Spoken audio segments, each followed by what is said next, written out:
This is a historic moment for our nation. I will begin with a brief message to my compatriots in Iran in Persian, which I will then translate. همیهنان ایران عزیز ما به جنگی کشیده شده که بانی آن شخص علی خامنه‌ای و فرقه تبهکار و ویرانگر اوست. او اقتصاد کشور را به ورطه نابودی کشانده، زیرساخت‌ها و منابع ملی را به تاراج برده، ثروت ملت را برای ساخت سلاح هسته‌ای هدر داده، امنیت ایران را در هم شکسته. All right, so that is the Crown Prince of Iran, Reza Pahlavi, and we are expecting that a good portion of this is supposed to be in English. However, it appears that it is not just yet, but we are going to bring that to you the second that it does go into English. We believe that he is going to be speaking in some other languages as well, as he is over in Paris. I am going to lift up the audio here just so we can listen in, as again, he is expected to transition into English. My fellow compatriots, our beloved Iran has been dragged into a devastating conflict, the architect of which is none other than Ali Khamenei and his corrupt, destructive faction. He has driven our nation's economy to the brink of collapse, plundered our national infrastructure and resources, squandered the nation's wealth on developing nuclear weapons, shattered Iran's security, and stolen the sovereignty of the Iranian people. This regime is defeated, teetering on the edge of collapse, and must not be allowed to continue. The time has come to end this ruin and begin a new era for Iran. This is a new dawn for Iran's lion and son.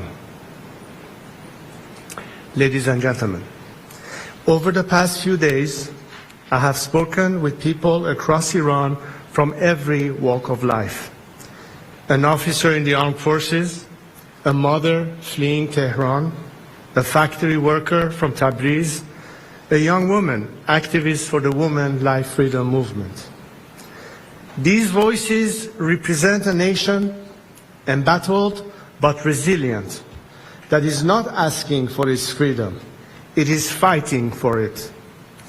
From the 1999 student protests to the Green Movement, to the 2017 Dema and 2019 Aban Mah uprisings, thousands of Iranians have given their lives in the fight for Iran's liberation. Today, millions of my brave compatriots continue the fight. One of their stories moved me deeply. In September 2022, Javad Haydari was murdered protesting the Islamic Republic's killing of Mahsa Amini.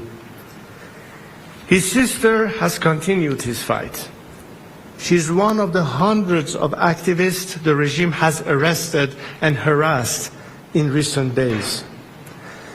When security forces raided her home, she cried out, "Oh God, where shall we go? Where shall we go to flee from your tyranny?" One by one, her neighbors began to respond to her, "We're not going anywhere. They," meaning the regime, "are the ones who've got to go." These words echo in my heart and should echo in every corridor of power around the world. Today, it is clearer than ever. The Islamic Republic is collapsing. Credible reports indicate that Ali Khamenei's family and the family of senior regime officials are making preparations to flee Iran. The regime is on its last legs in towns and cities across the country. The military is fractured. The people are united.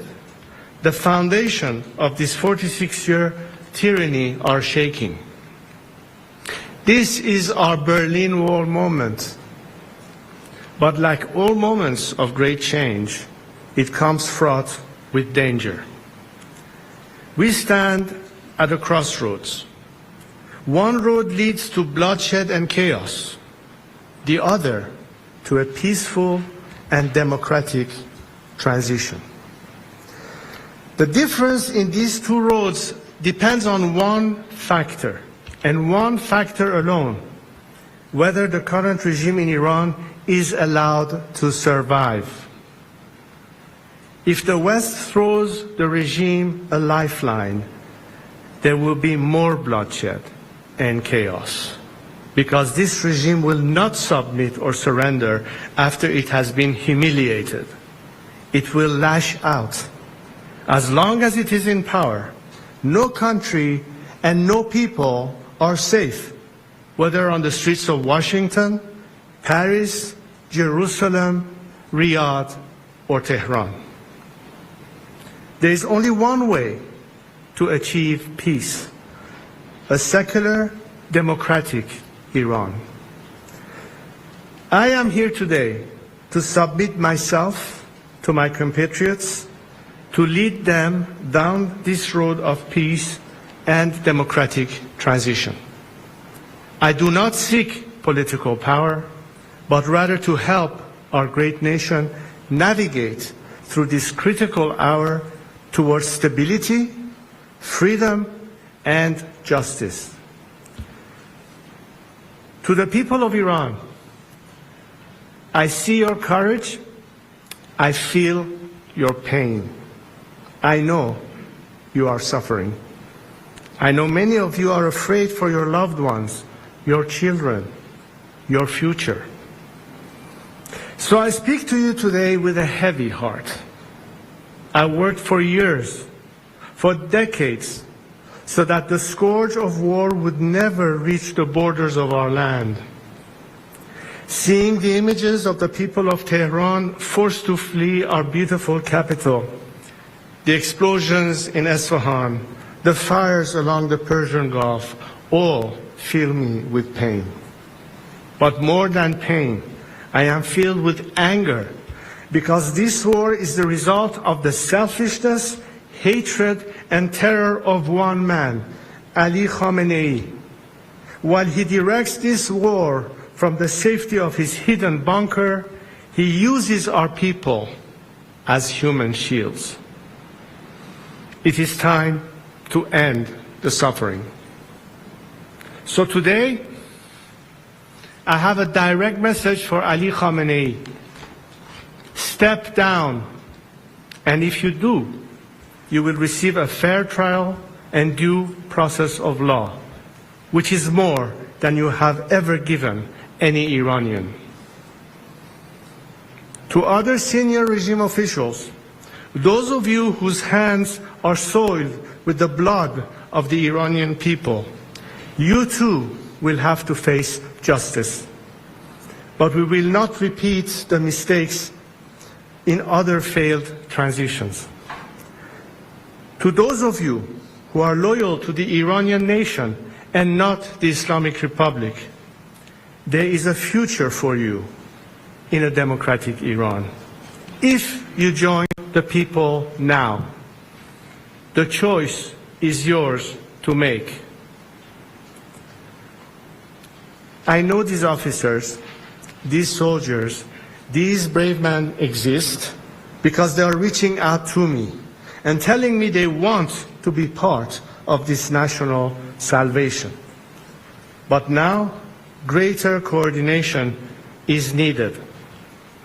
So to that end, today I am announcing that I am establishing a formal channel for military, security, and police personnel to reach out directly to me, my team, and our expanding operation.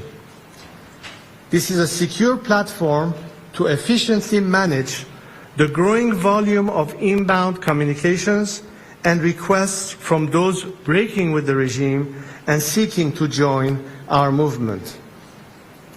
For those patriotic members of our armed forces, the time is now to join the nation. If you do, I will make sure your service to Iran is not forgotten and is celebrated. To the international community, now is the moment to stand with the Iranian people. Do not repeat the mistakes of the past. Do not throw this regime a lifeline. You are right to be concerned about stopping nuclear weapons and securing regional stability. Only a democratic transition in Iran can ensure these goals are achieved and are lasting. Take, for example, the destruction of Natanz, Esfahan, and Fordo enrichment facilities. Yes, this has diminished the regime's domestic nuclear enrichment, but it does not diminish the regime's intent to acquire and use nuclear weapons. The regime, enraged and emboldened, will be seeking revenge and can acquire nuclear weapons from other rogue regimes like North Korea. The destruction of the regime's nuclear facilities alone will not deliver peace, but the path I offer can. So work with us to ensure a peaceful transition. Now is not the time for hesitation. Now is the time for principled action from each of us. 46 years ago, when my late father and our family were forced to leave Iran, I took an oath to God and to my country. I would not turn my back on Iran or the Iranian people. Every day since, I have dedicated my life to my compatriots. And today, I am